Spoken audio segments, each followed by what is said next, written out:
السلام عليكم ورحمة الله وبركاته.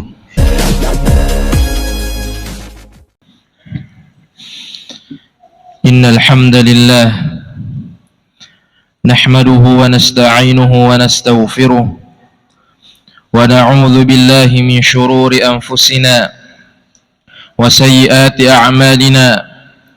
من يهده الله فلا مضل له ومن يضلله فلا هادي له. أشهد أن لا إله إلا الله وأشهد أن محمدا عبده ورسوله.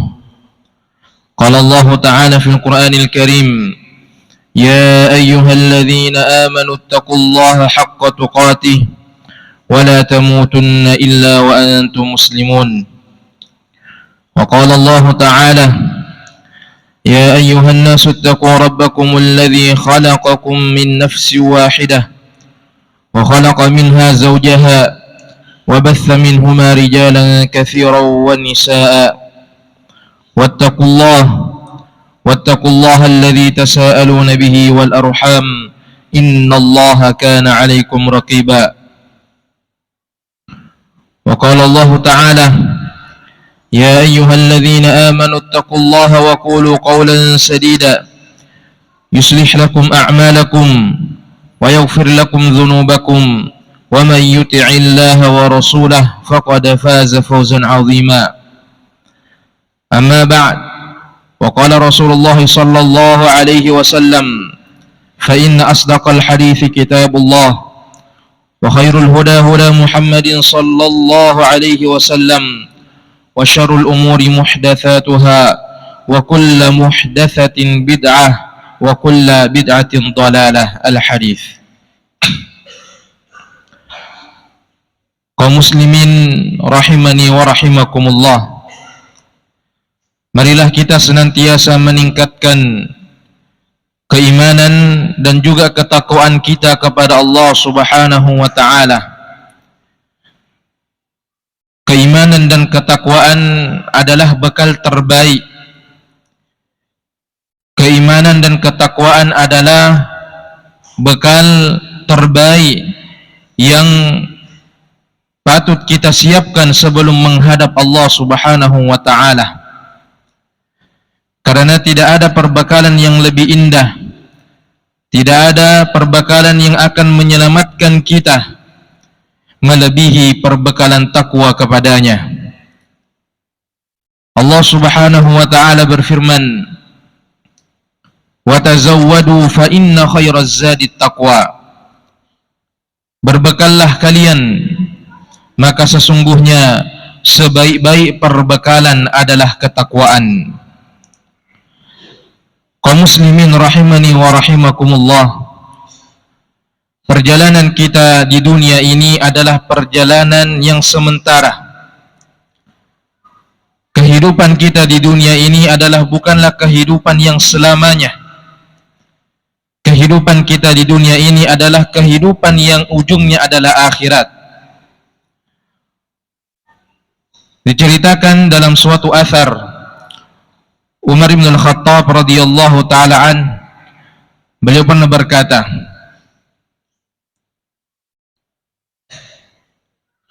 Umar bin Al-Khattab radhiyallahu ta'ala an adalah seorang khalifah kedua setelah Abu Bakar As-Siddiq radhiyallahu ta'ala an. Beliau berkata, hasibu anfusakum qabla an tuhasib. Hisablah diri kalian di dunia ini sebelum kelak kalian akan dihisab oleh Allah Subhanahu wa ta'ala. Wazinu a'malakum qabla an tuzan. Dan timbanglah amal-amal kalian di dunia ini sebelum kelak akan ditimbang oleh Allah Subhanahu wa ta'ala. Fa inna dunya darul amal. Maka sesungguhnya dunia ini adalah tempat untuk kita beramal. Wal akhiratu darul jaza. Dan akhirat itu adalah tempat di mana akan diberikan kepada kita balasan daripada amalan-amalan kita. Sekecil apapun amalan kita di dunia ini, dari kebaikan ataupun dari keburukan, maka akan kita lihat dampaknya, akan kita lihat balasannya kelak di hadapan Allah Subhanahu wa taala. Oleh karena itu Allah Subhanahu wa taala berfirman, "Wa man ya'mal mithqala dzarratin khairan yarah, wa man ya'mal mithqala dzarratin syarran yarah." Barang siapa yang dia melakukan amalan kebaikan walaupun sebesar biji dzarrah, yarahu, dia akan melihat amalannya tersebut. Begitupun juga kebalikannya. Dan barang siapa yang dia melakukan amalan keburukan walaupun hanya sebesar biji dzarrah, yarah, dia juga akan melihat daripada amalannya tersebut. Kaum muslimin rahimani wa rahimakumullah, sebagaimana yang kita ketahui bahwasanya keinginan kita di dunia ini adalah kebahagiaan. Keinginan kita adalah kebaikan. Dan ini adalah hal yang menjadi lumrah bagi kita seluruhnya. Oleh karena itu Allah Subhanahu wa taala, dan ini adalah doa yang sering kita panjatkan di setiap doa-doa kita, yang menjadi ujung daripada doa kita,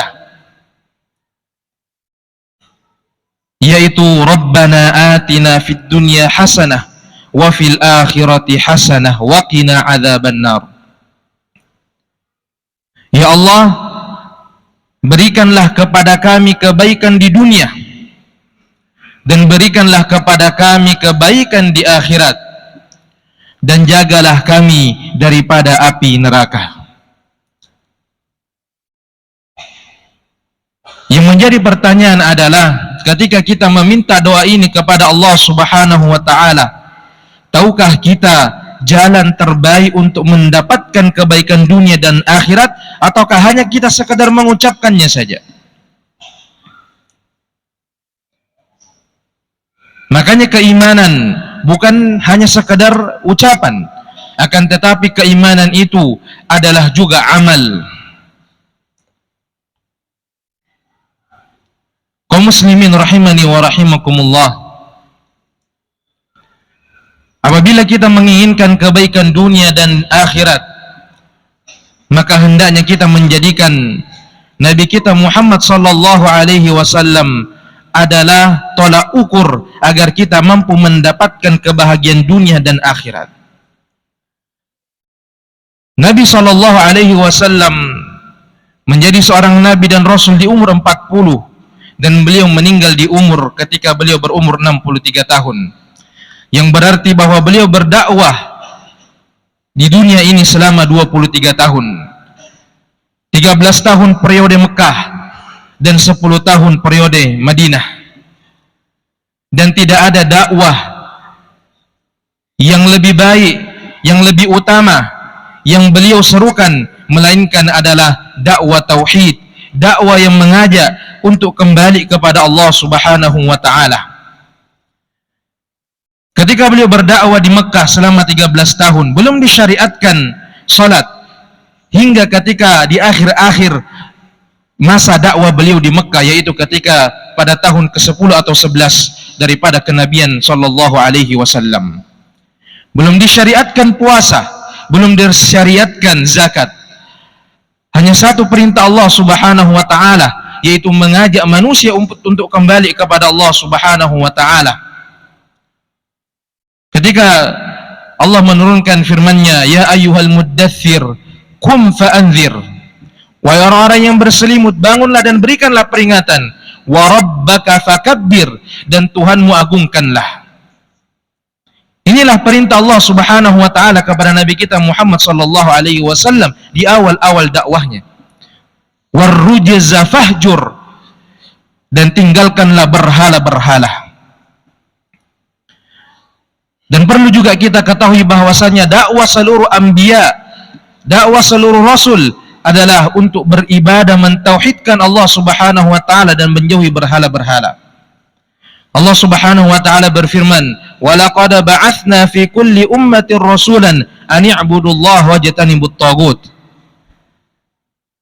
Dan sungguh kami telah mengutus kepada setiap umat seorang rasul, an i'budullah, agar mereka beribadah kepada Allah Subhanahu wa taala, wajtanibut taghut, dan menjauhi berhala-berhala.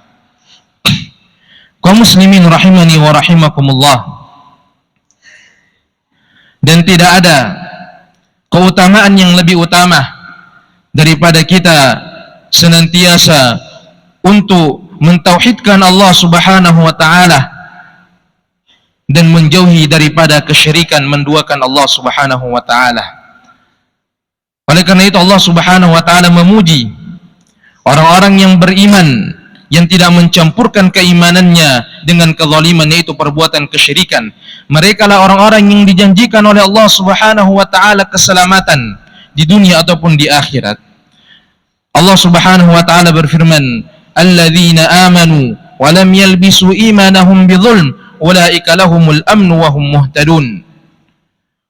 Dan orang-orang yang beriman, mereka adalah orang-orang yang senantiasa, alladzina amanu wa lam yalbisu imanahum bidzulm, dan orang-orang yang beriman, mereka adalah orang-orang yang tidak mencampurkan keimanan mereka dengan kezaliman. Ulaika lahumul amn, bagi mereka adalah keselamatan. Wa ulaika humul muhtadun, dan bagi mereka adalah petunjuk. Kaum muslimin rahimani wa rahimakumullah. Dan juga diceritakan dalam suatu hadis, ketika Nabi SAW ingin mengutus seorang sahabat, yaitu Mu'adz ibn Jabal, untuk berdakwah ke negeri Yaman, maka pesan Nabi SAW kepada Mu'adz, "Ya Mu'adz, wahai Mu'adz, sata'ti qaum, engkau akan mendatangi kaum min ahlil kitab, dari orang-orang yang memahami Alkitab. Fa awwalu ma tad'uuhum ilaih, maka dakwah pertama yang engkau dakwahkan kepada mereka adalah an tashhada an la ilaha illallah, agar mereka bersaksi bahwasanya tiada Tuhan kecuali Allah Subhanahu wa taala.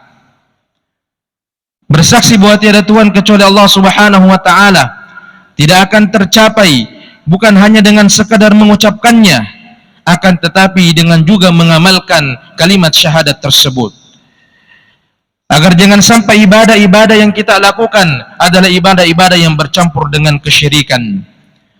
Oleh karena itu jamaah rahimani wa rahimakumullah, kalau kita mampu untuk mentauhidkan Allah Subhanahu wa taala dan menjauhi daripada kesyirikan-kesyirikan, maka ini adalah jalan keselamatan terbaik yang akan mengantarkan kita kepada surganya Allah Subhanahu wa taala. Dalam satu hadis Nabi SAW bersabda, yang dimana Allah Subhanahu wa taala berfirman, "Ya ibna Adam, wahai anak cucu Adam, lau ataitani biqurabil ardi khataya, kalaulah kalian datang kepadaku dengan dosa yang begitu banyak, bahkan memenuhi bumi ini, thumma lakitani lam tusyrik bi syai'a, kemudian engkau datang kepadaku dalam keadaan tidak menyekutukanku, la ataituka biqurabiha maghfirah, maka aku akan datangkan kepadamu ampunan semisal dengan dosa-dosamu tersebut." Bahkan dalam hadis yang lain Nabi SAW bersabda, "Man laqiyallah la yusyriku bihi syai'a dakhalal jannah."